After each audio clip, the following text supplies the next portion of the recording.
Tout de suite, c'est Delta Sport sur Delta FM. J'ai déjà vu des inconscients, des sauvages, des hystériques, mais des possédés comme jamais. C'est bon parce qu'on est des yeux pour nous prendre pour des andouilles, on accorde notre tête. Bonjour et bienvenue à tous. On reprend Delta Sport aujourd'hui. On est le vendredi 12 septembre et je suis avec Clément. Salut. C'est moi Mamadou aujourd'hui qui vous présente parce que Yanis nous a quittés, il a changé de lycée. Malheureusement. Lola, Marine et Marilou sont passées en études supérieures, donc elles ne seront plus là. Donc pour l'instant on n'est que deux, Mamadou et Clément, et j'espère qu'on aura des nouveaux membres très prochainement. Exactement. Alors programme du jour, on va commencer avec un récapitulatif des matchs de la Coupe du Monde des clubs, puis on enchaînera sur le tennis, les qualifs pour la Coupe du Monde normale, la Formule 1 et enfin le Tour de France. Donc aujourd'hui c'est un peu un récapitulatif des grands événements de l'été. C'est ça. Et puis la semaine prochaine on reprendra les programmes normaux. Ça, notamment avec la Ligue 1, la Ligue des Champions, la Liga, tout ça. Non, ça va être extraordinaire magnifique. Là cette année, ça va être bien. Allez c'est parti, on commence avec la Coupe du Monde des clubs.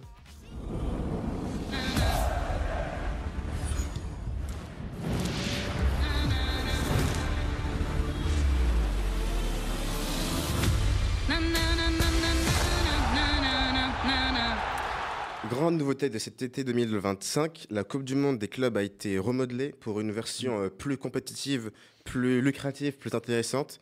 Elle a eu lieu en juin-juillet. C'était une compétition assez intéressante qui a débouché sur une victoire éclatante de Chelsea 3-0 face au PSG. Qui l'aurait imaginé en vrai? Parce que Chelsea, on pensait peut-être à...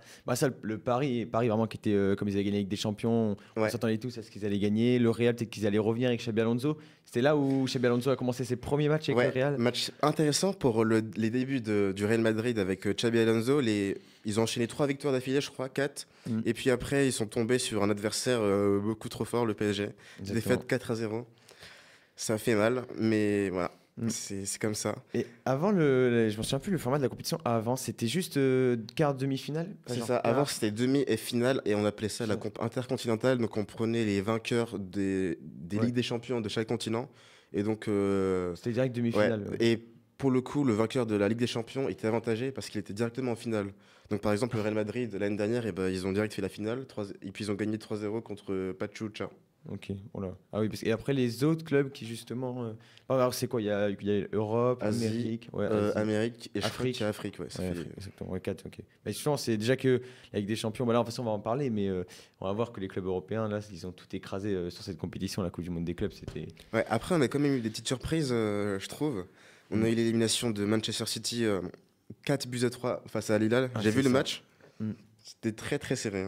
4-3. Ça, à Lila aussi qu'on s'attendait, depuis le début, on dit, depuis que l'Arabie Saoudite devient attractif, on dit, de toute façon, le niveau de l'Arabie Saoudite, il est vraiment pas dingue, mais là. Franchement, ça augmente. C'est ça, ça peut peut-être éclairer un peu, mettre de la lumière un peu sur l'Arabie Saoudite. Bon, est-ce que ça c'est bien? Ça, c'est notre question, c'est notre débat, mais au moins, Al Hilal, là, qui fait grosse performance contre City 4-3, c'est. Ouais, peut-être que dans quelques années, Ronaldo a raison en disant que le championnat arabe est dans le top 5 au monde. Ouais, peut-être. Déjà pour moi, il concurrence même pas celui du Portugal et des Pays-Bas. Ouais, je pense qu'il est plutôt top 15-20. Ouais, c'est ça exactement. Après, c'est un beau championnat parce que il y a des bons joueurs, mais après ce qu'on disait au début, genre là où au début quand le championnat saoudien a commencé à faire parler, il y avait que les vieux joueurs. Maintenant, il y a même des jeunes joueurs. Maintenant, il y a des jeunes qui viennent pour des gros salaires qui viennent. Donc, alors en termes de gros matchs, on a eu quoi d'autre? On a eu les demi-finales PSG et Bayern Munich, avec notamment un double carton rouge pour le PSG. Donc c'était Pacho et Lucas Hernandez. Exactement. Et puis je crois que c'était pas mal. On a aussi les huitièmes de finale, les retrouvailles entre Messi et le PSG. C'est ça exactement ce que j'allais dire aussi. Très attendu. C'est ça. Bon après ils sont vite fait corriger l'Inter Miami 5-0 il me semble. 4-0. C'est ça donc ils sont vite fait corriger. Mais ça faisait plaisir à voir, on va dire. C'était drôle. Ouais. Alors en termes de lauréat pour la compétition, le meilleur joueur c'était Cole Palmer, évidemment. Avec son doublé en finale, forcément, ça joue beaucoup.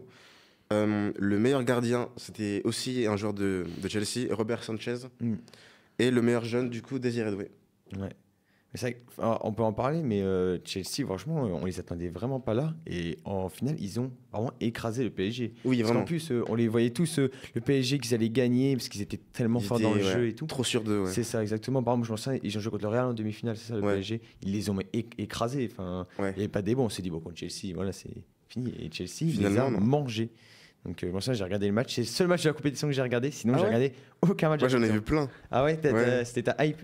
T'aimes En bien vrai, moi, j'aimais bien. Au début, j'étais assez sceptique et au bout de la deuxième, troisième journée, vers la Mhm. fin des poules, j'ai commencé à vraiment m'y intéresser. Ouais.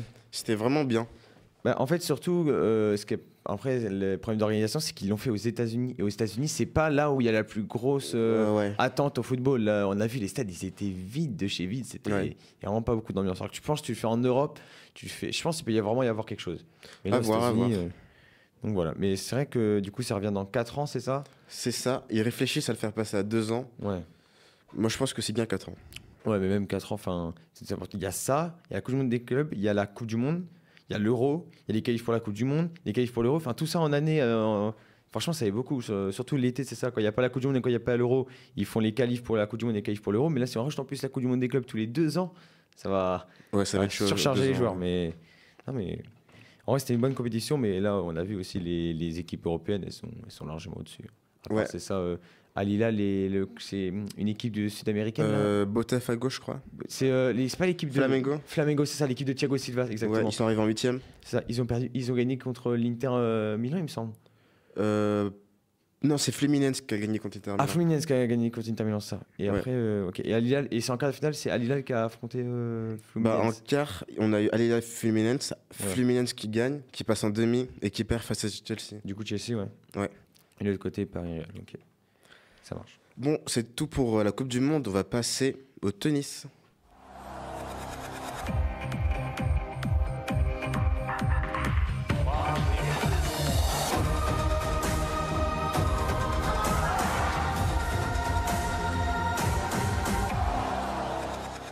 Un petit jingle qui fait plaisir. Donc, on va revenir sur les 3 gros tournois majeurs qu'il y a eu en tennis cet été, parce qu'il y en a quand même eu 3. Ouais. C'est vrai qu'ils sont très serrés. On parle de l'Open d'Australie qui est en début d'année, mais là, les 3 s'enchaînent vraiment. Donc, évidemment, dans l'ordre chronologique, d'abord Roland Garros, ensuite Wimbledon et après l'US Open. Donc, on va commencer par Roland Garros et au niveau des messieurs. Donc, je vais commencer direct en quart de finale. Du coup, en quart de finale, pour commencer, on avait un match entre Tyler Paul, il me semble, je ne sais plus son prénom, et Carlos Alcaraz. Bon, Alcaraz qui a gagné. Et ensuite, de l'autre côté, on avait Musetti contre Tiafoe. Donc là, pareil, c'est que des gros joueurs, mais Musetti l'a emporté. Les 2 autres quarts de finale, c'était Zverev contre Djokovic. Là, un gros match dès les quarts de finale au tennis. Et c'est Djokovic qui l'a emporté 4-7 à 1. 3-7 à 1, pardon. Ensuite, le dernier quart de finale, c'était Sinner, donc le premier mondial à ce moment-là, contre... Alors là, c'était un petit nouveau, Alexander Bublik. Connais pas. Alors, j'ai déjà entendu parler, mais c'est un hongrois. C'est un Kazakhstanais. Ah, Kazakhstanais. Kazakhstanais, donc j'ai jamais entendu parler. Donc il a gagné Sinner 3-7, 3-7-0, c'était assez vif. Hein. C'était 6-1, bon 7-5, mais 6-0 la dernière. Donc, Ouais. il n'avait pas de temps à perdre, le petit Sinner. En demi-finale, on avait là aussi un gros match Sinner-Djokovic. Est-ce que tu te rappelles du résultat, Mamadou? Attends, je me rappelle, il me semble que Sinner a perdu et c'était archi serré. Archi serré. En plus, Sinner, il est souvent reconnu pour être assez impassible sur le terrain, à pas trop montrer ses émotions. Et puis pour le coup, il avait un peu craqué. Ok, du coup, pour toi, Djokovic a gagné vraiment de justesse? Bah, il me semble que c'était ça, non? T'as tout faux. Ah, c'est pas ça. Victoire de Sinner 3-7-0. Ah bah je crois que j'ai tout confondu du coup. Alors, c'est Sinner. Alors, c'était quand même serré puisqu'il a gagné 6-4 dans le premier set, 7-5 dans le deuxième set, et puis le troisième set, ça s'est fini au tie-break. Mais il a démonté Donc Djokovic. c'était l'année dernière que c'était l'inverse du coup? Ou je sais pas. Alors, je sais plus. Parce que Sinner, je me rappelle Djokovic. d'une vidéo que j'avais vue, où je le voyais triste, du coup j'ai cru que c'était ça. Djokovic. Bah, non, bah, du coup, là, il a gagné 3-7-0. Alors, même moi, je m'en souvenais plus, mais il a. C'était en Djokovic, juin ça. ça a été. Comment? C'était en juin ça. C'était en juin, c'est ça, ouais. Ouais. Roland Garros, c'était du 19 mai au 8 juin 2025, donc voilà. Et ensuite, il y avait Musetti contre Alcaraz. Alcaraz qui l'a emporté là aussi. Et donc là, on s'attendait. Et puis du coup, la finale, Sinner-Alcaraz. Ah non, c'est ça que j'ai confondu. C'est Alcaraz qui gagne là, non? Exactement. Ok. C'est Alcaraz qui Ok. gagne. Et là, c'était je crois, le match de l'année. Enfin, je pense, hein, je m'en souviens bien. Parce qu'il me semble qu'Alcaraz a remonté. Alors, c'est ça. Sinner Ouais, était ok. mené 2-7 à 0. Il était vraiment. Il était vraiment pas bien Alcaraz. Et puis je crois même dans le troisième set, donc s'il gagne ce set, Sinner c'est fini. Ouais. Il a même une balle de match, il me semble. Il me Sinner, semble, ouais. de 3 du coup de gagner et de faire 3-7-0. Sauf que là, Alcaraz la sauve et Alcaraz gagne les 3 autres sets. C'était un match, c'était ce match, il était légendaire. Le match légendaire de Roland Garros, il a duré, il me semble, 5-6 Ouais, heures. 5-6 heures, je me Il a rappelle. vraiment fini hyper tard. Alors que, ouais, il a commencé à 17h, il a dû finir vers les 22h, quelque chose comme ça, vraiment. Il a fini super tard. Donc, du coup, ça s'est fini même au tie-break à la fin. Le dernier set, il y avait 2 sets partout. Et Alcaraz, qui l'a gagné dans le tie-break 10-2. Franchement, c'était super serré. C'était vraiment le match de l'année au niveau des messieurs. Donc, Alcaraz qui gagne Roland Garros. Il me semble bien qu'il l'avait gagné l'année dernière aussi. Je sais plus. Sûrement. Il l'avait gagné. Alcaraz. Ouais, sûrement. Ouais, sa terre battue, c'est vraiment sa surface de prédilection. Ensuite, du côté des filles, donc, en quart de finale, on avait la petite française, Loïse Boisson, la grosse surprise. Ouais, ça, je vrai. vois souvent. Ouais. On s'en Dans les souvient. infos. Loïse Boisson, on s'en souvient aussi en huitième de finale, avait sorti, il me semble, la 3e joueuse mondiale, je sais plus qui c'était. Mais là, elle sort aussi en quart de finale la 6e joueuse mondiale, Andreeva.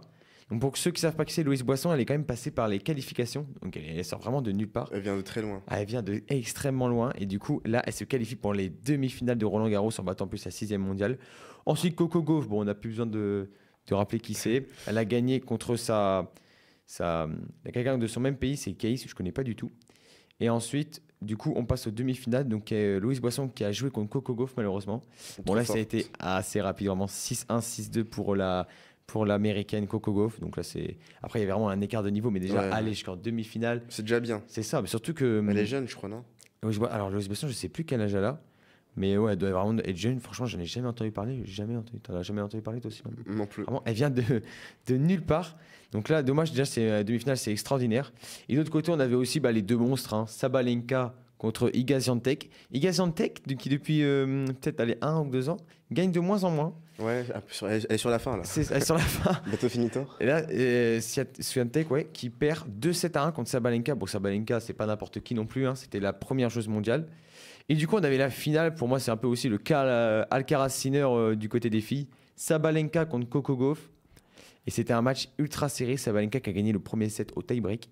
Et après, Coco Gauff qui a fait 6-2, 6-4. Donc victoire de Coco Gauff, l'américaine, à Roland Garros, qui est aussi sa terre.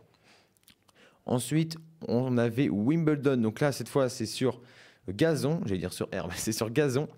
Donc, les demi-finales. Il y avait Sinner contre Djokovic. Donc, victoire de Yannick Sinner, encore une fois, contre Djokovic. 3-7-0. Djokovic, c'est bientôt.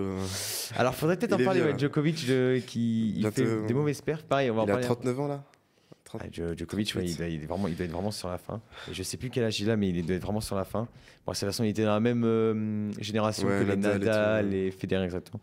Donc Sinner, là, on voit vraiment là, quand même la nouvelle génération qui arrive. Sinner, Alcaraz, etc., qui viennent pour reprendre le rythme. Donc, Sinner a gagné contre Djokovic 6-3, 6-3, 6-4. Donc là aussi, c'était assez clean. Et de l'autre côté, on avait Taylor Fritz contre Carlos Alcaraz, encore une fois. Qui c'est qui a gagné? Alcaraz. 3 jeux à 1, pardon. Parce que Fritz a quand même gagné un set. Et la finale, donc là, deuxième round entre Sinner et Alcaraz après Roland Garros. Qui a gagné? Sinner, il me semble. Sinner, exactement. Ouais. Sinner, qui, entre guillemets, vient égaliser au nombre de finales un partout. Revient. Ah ouais, c'est vraiment les deux protagonistes. Donc Alcaraz, pourtant, a gagné le premier set. Donc là, c'est l'inverse. Il a gagné le premier set 6-4. Sauf que c'est pas compliqué le match. Les 3 autres, c'est gagné par Sinner. Et c'est 6-4, 6-4, 6-4. Donc là, comme ça, c'est fait. Donc du côté garçon, c'est Sinner qui l'emporte. Du côté des filles, on avait Swiatek, donc qui était encore là, contre. Alors là, je ne connaissais pas du tout Bencic, une joueuse suisse. C'était assez expéditif. Victoire de Swiatek 6-2, 6-0. Et de l'autre côté, on avait Sabalenka, donc on peut dire qu'il va gagner, contre Anisimova. C'est une américaine. Et c'est Anisimova qui l'a remporté. Ça me dit un truc, ce nom. Anisimova. Elle était quand même 13e joueuse mondiale dans le classement ATP, donc c'était quand même pas n'importe qui, même si je connaissais pas. Et du coup, c'est elle qui l'a remporté 6-4, 4-6 et 6-4 du coup. Et en finale, donc, il y avait une Swiatek contre Anisimova. Et ben, on peut dire que Swiatek, elle est cramée et qu'elle vaut plus rien. Elle a gagné, et devine combien elle a gagné? Je viens d'avoir savoir, quand j'ai vu ça, j'étais... Il y a un grand écart. Ah, il y a un écart. Ouais. Un petit résultat entre Swiatek et Anisimova, ouais. Non? Attends. Pas. C'est vraiment... Mais je pense que tu peux pas faire pire, tu peux pas faire mieux. Ah ouais? Ouais, vraiment. 6-0? 6-0, 6-0. Ah ouais. La finale totalement déséquilibrée entre Swiatek et Anisimova. 6-0, 6-0 pour Swiatek. La pauvre Anisimova, je pense qu'elle a dû passer une finale C'est chaud quand même. entre 6-0, 6-0. Donc voilà, donc on peut dire qu'elle est cramée. Elle a quand même gagné Wimbledon, mais je crois que c'est peut-être son terrain favori, Wimbledon à Swiatek, je sais plus. Ça fait mal. Hein. Ah, ça fait mal quand tu prends 6-0 comme ça. Et ensuite, on avait donc l'US Open qui s'est terminé d'ailleurs il n'y a pas longtemps. Ça s'est terminé le 7 septembre. C'était ce week-end. C'était ce week-end la finale. Exactement, c'était ce week-end. Oui, c'est ça. Ouais. C'est ce week-end. Il y a 5 jours. C'est ça. Donc, en première demi-finale, il y avait Djokovic encore une fois contre Alcaraz. Donc là, il jouait pas contre Sinner, il jouait contre Alcaraz. Bon, l'autre gros morceau du classement ATP. Bon, pareil, ça change pas. Hein. 3-7-0 encore. Djokovic, là, qui redescend 7e mondial quand même après ces 3 tournois. Donc, pareil, Alcaraz qui a gagné 6-4, 7-6, du coup, avec un tie-break 7-4 dans le deuxième set et 6-2 au troisième set. Donc, Alcaraz en finale. Et à ton avis, qui va le rejoindre en finale, Alcaraz? Sinner encore. Et Sinner, encore une fois, qui a battu. Alors là, une petite surprise, Auger Aliassime. 6-1, 3-6, 6-3, 6-4. Donc, la finale, on va dire, dernier round entre Sinner et Alcaraz. J'ai regardé un peu le match, ça s'envoyait des mines de chaque côté, ça s'envoyait des parpaings. Et c'est Alcaraz qui l'a emporté 6-2, 3-6, 6-1, 6-4. Donc c'est quand même une victoire assez clean de Carlos Alcaraz, du coup, qui gagne entre guillemets 2-1. Mais je sais plus qui avait gagné comment ça s'appelle le premier tournoi, l'Open d'Australie en début d'année. J'ai pas suivi ça. Parce que vraiment, c'est vraiment les deux gros monstres. Sinner et Alcaraz au début de cette année. Il n'y a vraiment toujours que eux en finale. Ça change tout le temps. Un coup, c'est l'autre qui gagne. Et c'était Sinner qui avait gagné en Open d'Australie. C'est ça. Mais sauf qu'il n'avait pas gagné contre Carlos Alcaraz. Il avait gagné contre Alexander Zverev. Et Zverev qui avait battu Djokovic en plus en demi-finale. Donc Alcaraz qui était vraiment pas là. Ouais, il avait perdu contre Djokovic en quart de finale, Carlos Alcaraz. Donc voilà. Bon, en tout cas, du coup, ça fait 2-2. C'est vraiment les deux étoiles montantes de ce sport tennis. Exactement. Donc voilà. Et en ce qui concerne les filles, du coup, on avait demi-finale Osaka. Donc ça me dit quelque chose, Osaka. Mais ouais, je me rappelle Naomi Osaka. Ouais, exactement. Il y a longtemps, elle avait joué contre Serena Williams, je crois. C'est ça, exactement. Osaka, quand même, une légende de ce sport au tennis. Qui a joué contre Anisimova, là aussi, la petite surprise qui était à Wimbledon. Et c'est Anisimova encore qui a gagné. Donc 2-7-1. Et de l'autre, on avait Sabalenka contre Pegula, l'américaine. Et ben sur le public, ça n'a pas suffi puisque Sabalenka l'a remporté. Et du coup, on avait la finale samedi entre Sabalenka et Anisimova. Et c'est Sabalenka qui l'a remporté. Donc là aussi, on peut dire chez les filles, ça se joue entre Sabalenka et Coco Gauff, même si je mettrais un petit avantage sur Sabalenka. Et du coup, chez les garçons, ça se joue peut-être entre Alcaraz et Sinner. Pour toi, c'est qui le meilleur de chaque catégorie? Alcaraz et Sinner? Ouais, Alcaraz et Sinner, et puis pareil, Sabalenka et Coco Gauff. J'ai l'impression que Sinner, actuellement, je pense qu'il est peut-être un poil meilleur, mais peut-être qu'à l'avenir, Alcaraz, il va le prendre le dessus. Ouais. Et puis sur Coco Gauff et puis Sabalenka, là, je sais pas. En vrai, moi, je dirais Sabalenka parce qu'elle est vraiment très très forte. Ouais, elle gagne beaucoup de tournois. Et j'ai déjà vu passer une stat, Alcaraz aussi. Je crois qu'il va devenir peut-être l'un des plus jeunes à gagner. S'il avait gagné l'US Open. Enfin, il a gagné l'US Open, mais le prochain tournoi, s'il le gagne, ça, donc l'Open Australie l'année prochaine, je crois que c'est le plus jeune joueur à avoir le plus de tournois de Grand Chelem. Donc, il me semble, j'ai déjà entendu ça. Donc voilà, déjà, Alcaraz qui suit bien la relève de Rafael Nadal. Donc, voilà, pour le tennis. On va passer à la Coupe du Monde.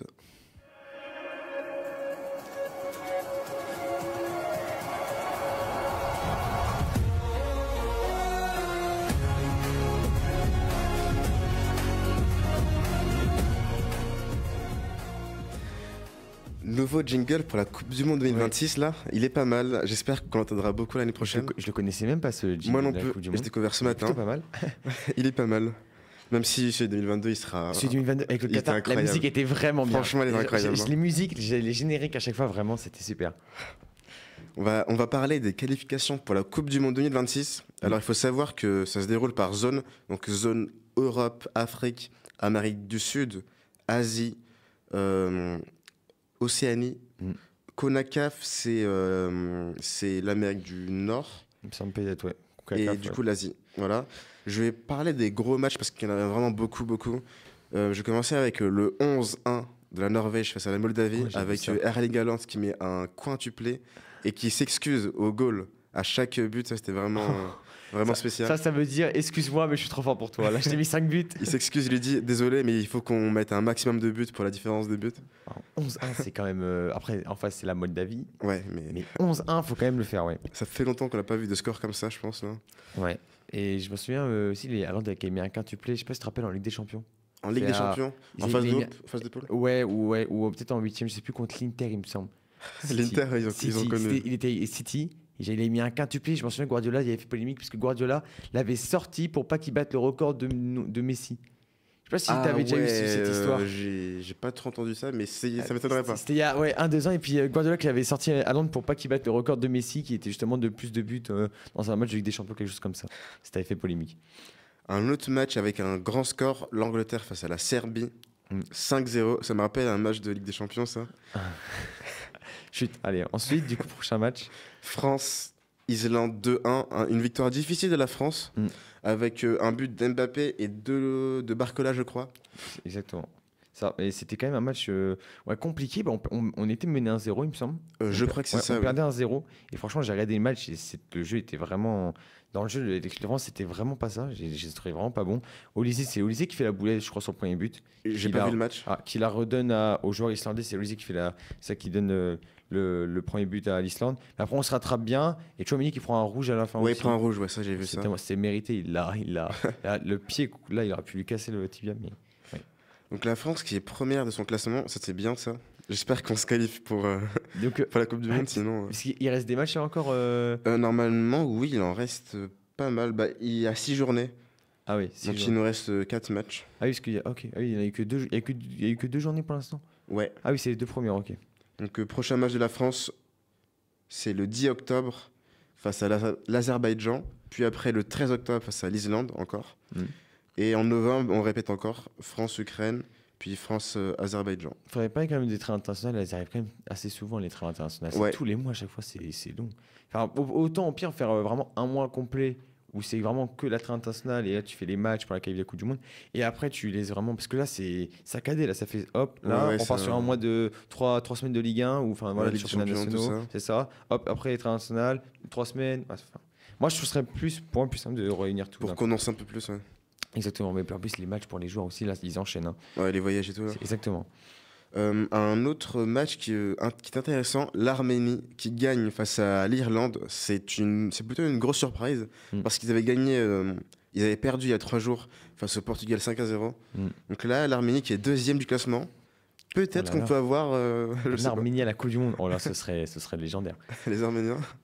Ils ont jamais, j'imagine qu'ils n'ont jamais été qualifiés à la Coupe du Monde. Je les sais pas, Arméniens. je pense pas. pense pas. pense pas. L'Arménie en Coupe du Monde, ça serait pas mal. Mais d'ailleurs, il faudrait qu'on en parle aussi de la format de la Coupe du Monde. Ça va pas changer maintenant. C'est pas 40. Il y a plus d'équipes, plus de c'est matchs, ça. plus d'argent. C'est ça. Ouais, c'est pas ça. De toute façon, c'est toujours. Et comme aussi, nous, attention à l'argent. c'est plus étiré. Il y a 3 pays. En plus, c'est 3 pays qui sont immenses, États-Unis, Canada et Mexique. Ouais, ça se joue là-bas. Ouais. Donc il y aura des voyages en avion du coup. C'est ça. Mais ouais, c'est ça. Mais après, c'est ça. Il y avait 32, il me semble. Genre, c'était des 8 Je crois qu'on passe à 48. C'était 8 poules de 4 équipes dans chaque poule, donc c'était 32. Et ça, maintenant, c'est 48. Et je crois que c'est 5 par poule, il me semble. Il me semble que c'est 5 et quelque chose comme ça. 5 par poule, ou alors ils font 12 poules. Il y a 12 groupes Ouais, voilà, 12 groupes de de 4. 4 ouais, Ouais, pour c'est la ça, phase voilà. de poule. Après, il y a des 16e de finale, nouveauté. C'est ça, ouais, c'est ça, c'est une finale maintenant. Donc, logiquement, c'est un peu plus difficile de la gagner maintenant, vu qu'il y a plus de matchs, même si... Encore plus de matchs, plus de. Ouais. Toujours, l'argent. L'Argentine est qualifiée pour la Coupe du Monde. On peut noter le dernier match de Messi en Argentine, hein, Ouais. pas avec la sélection. Ouais, Il y a eu des petites cérémonies un j'ai peu. vu ça. Je pense qu'on peut passer du coup au Tour de France. C'est parti.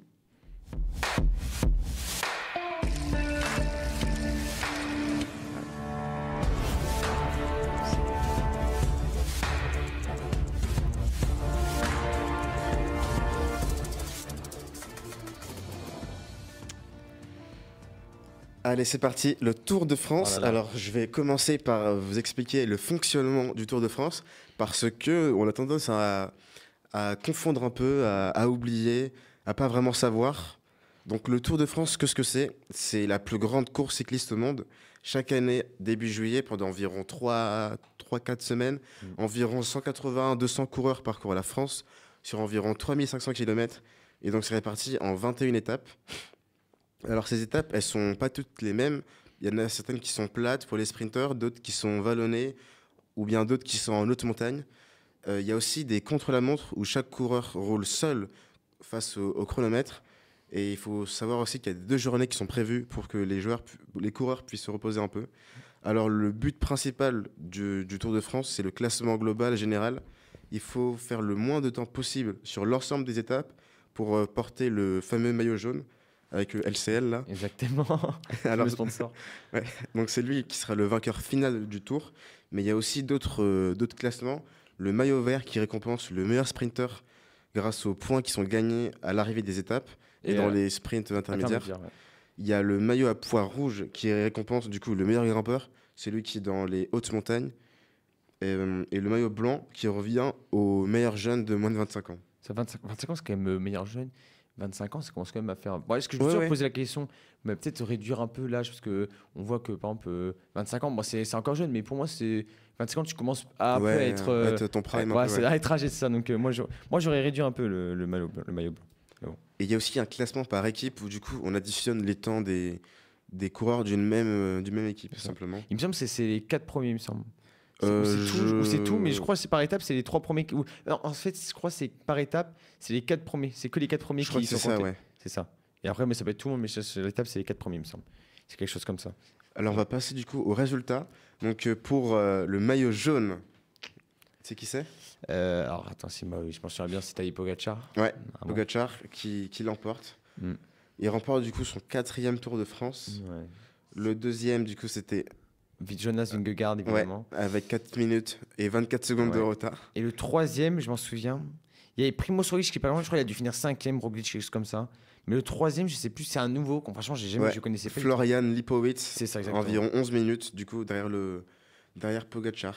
Et enfin, il faut qu'on en parle, il n'y a pas eu trop. J'ai regardé moi le Tour de France. Alors, j'ai pas regardé le début, mais j'ai plus regardé la fin. Il n'y avait pas trop de suspense que ça. Enfin, c'était pas le Tour de France le plus fou de l'histoire. Ouais. Franchement, on s'attendait des fois à des attaques de Vingegaard. Bon, il a tenté, mais Pogacar, il restait toujours dans sa roue et tout. Ouais. Trop fort, franchement. C'est pour ça qu'il y a même eu, je sais pas si tu as vu, des polémiques encore sur le fait qu'il soit peut-être dopé ou pas. Comme d'hab. Ça, c'est censé les polémiques du Tour de France, mais bon. Alors, les autres classements, le maillot vert, du coup, à points, on a Jonathan Milan, un Italien qui gagne. Le maillot à pois, il est remporté par. C'est pas le français Pogacar aussi. Ah, Pogacar aussi. Et le maillot blanc, du coup. C'est. Le maillot blanc, je sais pas du tout. Le 3e. C'est Lipowitz alors. Ouais, c'est ça. Lipowitz. Donc c'était cool, en plus, il est passé à Châtellerault, le Tour de France, je suis parti voir. Ah ouais, le Tour de France garçon. Ouais. Parce qu'il y avait eu le Tour de France fille qui est passé. Ouais, fille aussi au Futuroscope, Exactement. Ouais, il y avait une étape Futuroscope, il partait du Futuroscope. Ouais, c'est ça. Mais c'était sympa. Mais je voulais dire un truc. Ah oui, c'était un Français à moyen qui était devant au classement du maillot à pois. Lenny Martinez, c'est ça. Ouais. C'était Lenny Martinez qui était devant au classement à pois. Il essayait de le garder, mais sauf qu'il a un peu. Déjà, je crois qu'il a subi une pénalité parce qu'il y avait un bidon porté. Pour ceux qui ne savent pas, un bidon porté, c'est en fait quand la voiture du directeur sportif elle vient pour donner le bidon au coureur. Surtout en montée, il se tient au bidon pour s'aider un peu pour monter. Pour moins, voilà. moins dépenser. Hop, tu montes un peu comme ça pour poursuivre les autres. Donc voilà, je crois qu'il avait été pénalisé pour ça, mais il a failli nous faire rêver. C'est cool le Tour de France, je trouve. Moi, je trouve que c'est un bon événement. En fait, la caravane et tout là. Ouais, c'est ça. En fait, surtout pour moi, le Tour de France, ça réunit tout le monde parce qu'il y a des sports, tu vois, ça réunit que les jeunes, par exemple, les hommes ou que les femmes. Enfin, c'est pas pour créer des stéréotypes, mais c'est vraiment ça. Et là, le Tour de France, ça réunit les enfants, les personnes âgées, les femmes. Tu vas en famille et tout. C'est ça. C'est vraiment super. Et puis je connais, tu vois, sur France 2, comment il s'appelle, celui qui présente les monuments là. Sébastien Bern. Mais celui qui est sur le Tour de France là. Franck Ferrand. Oui, Franck Ferrand, c'est ça qui présente des trucs des monuments. Et je connais par exemple plein de personnes qui regardent pas qui regardent le Tour de France aussi pour voir ça, pour voir les paysages et tout. Donc franchement, c'est super. Le Tour de France, c'est vraiment super mondial. Oui, quand on passe devant un monument historique, il nous fait une petite. Ouais, c'est ça, il nous fait un petit truc. Bon, pour nous, ceux qui veulent voir du sport, c'est bof, mais pour les gens, c'est pas ça. Ouais. On va passer et finir du coup sur la Formule 1. Exactement. Allez.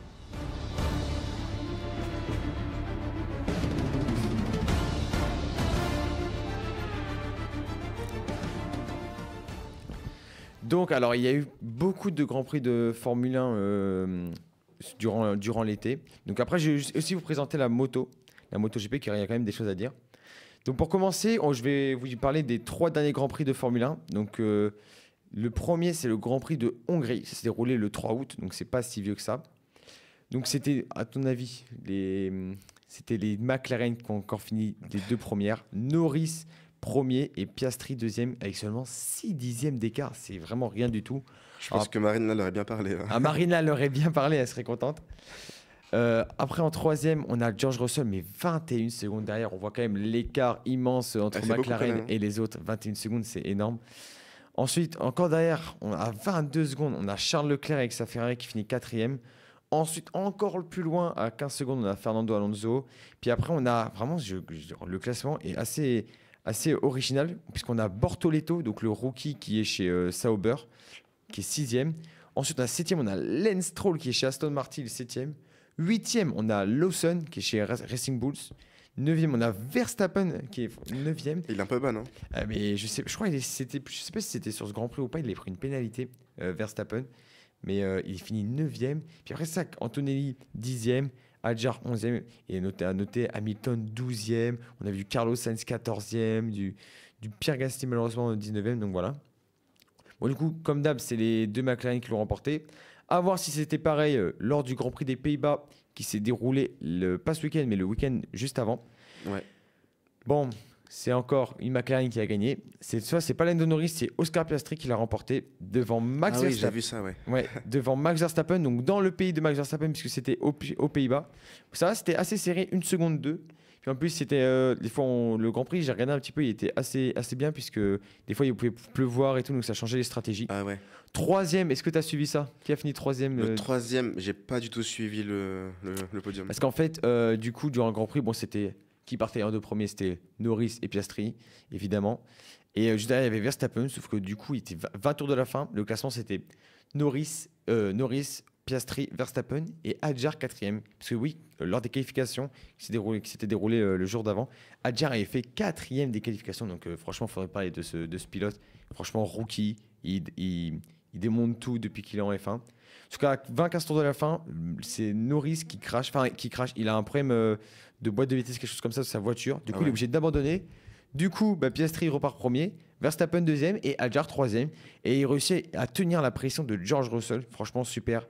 Je me souviens, franchement, ce qu'avaient dit les commentateurs sur Canal+. Que pourtant un rookie il pouvait avoir la pression, par exemple si on veut le doubler je vais direct à l'intérieur pour pas qu'on le double, mais lui il restait focus, il est toujours resté à l'extérieur, freiné un peu plus tard. Franchement super Adjar, donc il finit 3e, donc derrière Verstappen et Piastri. Et je sais pas si tu as vu ces petites images, moi je l'ai vu passer, Adjar qui casse son trophée à la fin. Ah, je crois que je l'ai vu, oui. Je crois que tu l'as vu. Ouais. il veut célébrer. Et de toute façon, c'est fragile. Il fait tomber, ouais. Je sais plus qui avait fait ça avant, c'était Norris, il me semble. Je crois, Norris, Norris. Qui avait cassé son trophée. Et il le casse et il fait oh, c'est pas grave. Et il a est gagné, content. c'est bon. Ah ouais, de toute façon, ce pilote, c'est un fou. Donc il finit 3e, Adjar, super performance. Qui ramène 15 points à son équipe Racing Bulls. Donc franchement, c'est super. Et à noter, c'est juste pour dire ça, hein, mais Tsunoda, 10e. Hein. Donc Red Bull, je vous appelle Red Bull si vous m'entendez. Peut-être voir Tsunoda, Adjar, voilà. Adjar fait des meilleures performances. Vous voyez ce que je veux dire? Donc l'année prochaine, sûrement, peut-être, enfin j'espère que Adjar ira chez Red Bull parce que franchement, il fait des super performances. À noter que Ocon a fini malheureusement à la porte des points, il a fini 11e et Gasly, c'est un peu moins bien, 16e. Mais je ne sais pas si tu as vu ça, cette information. Il prolonge avec Alpine jusqu'en 2028 ou 29, quelque chose comme ça. Ok, je savais pas. Donc ça, c'est super.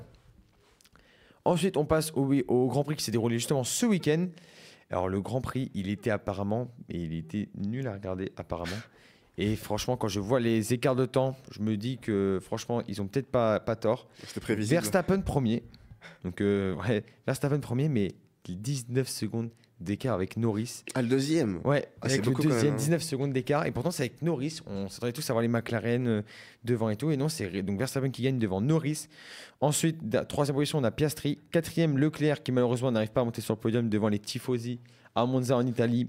Ensuite, on a les Russell et Hamilton, les deux Britanniques, 5 et 6e. Et on peut voir Adjar qui partait dernier pour au changement de boîte de vitesse ou de moteur, je ne sais plus. Et qui arrive à remonter 10e, donc à marquer un point. Adjar trop fort. Qui finit notamment devant Sainz, devant les deux Français, malheureusement, 15 et 16e, Ocon et Gasly. Donc, on va faire un petit point classement général, du coup. Et pour toi, qui est devant Mamadou au classement général? Déjà, McLaren, du coup. McLaren, mais au niveau des pilotes. Exactement. Piastri qui est devant avec 324 points. Deuxième, on a Norris avec 293 points. Un peu plus loin, on a Verstappen 230 points. Ensuite, Russell, Leclerc, Hamilton. Et après, on a des noms. Adjar, 9e du classement général. C'est vraiment bien. Adjar, 9e. Ensuite, on a les Français aussi, 13e et 14e, Ocon et Gasly. Il est combien, Charles Leclerc? Charles Leclerc, il est 5e, il est derrière Russell. Donc voilà, et à noter, je suis en train de chercher Tsunoda. Tsunoda, il a 12 points, il est 19e du classement pilote. Donc à noter que c'est sur 20, et 21 c'est marqué parce qu'il y a eu un pilote qui est remplacé, mais Tsunoda qui conduit dans une Red Bull qui est 19e, et Adjar qui est chez Racing Bulls qui est 9e, peut-être se poser des questions. Donc voilà, donc ça c'est fait pour la Formule 1. Le prochain Grand Prix, ce sera le Grand Prix d'Azerbaïdjan, ce sera le 21 septembre, donc c'est pas ce week-end-là, mais le week-end prochain. Ouais. Grand Prix d'Azerbaïdjan. Donc là, on va passer à la MotoGP. Donc la MotoGP, là aussi, je vais vous dire les 3 derniers Grands Prix qui se sont déroulés. Donc en Autriche, c'est Marc Marquez qui l'a emporté devant Aldeguer. Aldeguer, il me semble, c'est un rookie. Ensuite, 3e, Bezzecchi. Donc là, pareil, hein, franchement, les nationalités qui dominent en MotoGP, c'est vraiment les Espagnols et les Italiens. Vraiment, il n'y a que ça. Donc voilà, Marquez qui l'emporte en Autriche. Ensuite, en Hongrie, qui l'emporte encore une fois? Je connais pas. Marc Marquez. Encore l'Espagnol. Encore l'Espagnol, encore une fois, Marc Marquez devant Pedro Acosta. Un Espagnol, 3e Bezzecchi, un Italien, 4e Martin, Espagnol. Les 2 autres, c'est des Italiens. Donc c'est pour dire où sont les Français là? Où sont les Français? Eh ben, là, lors de ce Grand Prix en Hongrie, c'est Quartararo, il a fini 10e et Zarco 17e. Franchement, on se souvient tous du sacre de Quartararo, mais maintenant, ça commence un peu à dater. Il n'a pas une très bonne machine, on ne va pas se mentir. Et ensuite, là, Grand Prix de Catalogne, c'est encore une fois Marquez, mais c'est pas Marc Marquez, c'est son frère Alex Marquez qui l'emporte. Ils sont 2 carrément. Ils sont 2 et ils sont dans la même équipe. Donc voilà, donc c'est Alex Marquez qui l'emporte et ensuite c'est Marc Marquez juste derrière. Donc au classement général de moto, on a premier Marc Marquez avec 487 points. Et coup de bien, deuxième, c'est son frère Alex Marquez, mais avec 305 points.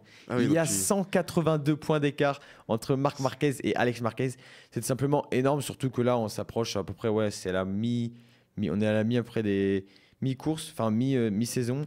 Il ne reste plus beaucoup de Grands Prix. Le prochain, c'est le Grand Prix de Saint-Marin. C'est ce week-end. Donc voilà, et après, il ne reste plus beaucoup de Grands Prix. Il en restera après celui-là. Il en restera 6. Donc là, Marc Marquez, ça sent bon pour qu'il soit, il me semble, une 7e ou 8e fois champion du monde de moto. Franchement, la légende en moto, Marc Marquez. C'est le GOAT. Ah, c'est vraiment le GOAT. C'est un peu le Lewis Hamilton, Michael Schumacher en moto. Donc voilà, c'est tout pour les sports. Eh bien, merci beaucoup Clément. On a terminé pour aujourd'hui. C'était un bon retour là, petit récapitulatif. Un bon retour de Delta Sport. Ça m'avait manqué, on reste 2-3 mois sans Delta Sport. Et j'espère qu'on va recruter quand même des petits nouveaux là. Ouais, on va aller voir des petits secondes, des petits premières. Exactement. Pour qu'ils viennent essayer au moins une fois. C'est ça. Moi, je me souviendrai, ma première et tout, c'était super. Voilà. Bon, sur ce, on vous dit bon appétit si vous n'avez pas encore mangé. Oui. Bon après-midi. On se retrouve vendredi prochain à midi. Merci. Merci d'avoir écouté. Et puis à la prochaine. Salut. Delta Sport, l'actu sportive sur Delta FM. J'ai vu des inconscients, des sauvages, des hystériques, mais des possédés comme jamais. C'est bon parce qu'on est des yeux pour nous prendre pour des andouilles, on accorde notre tête. Ah, bah.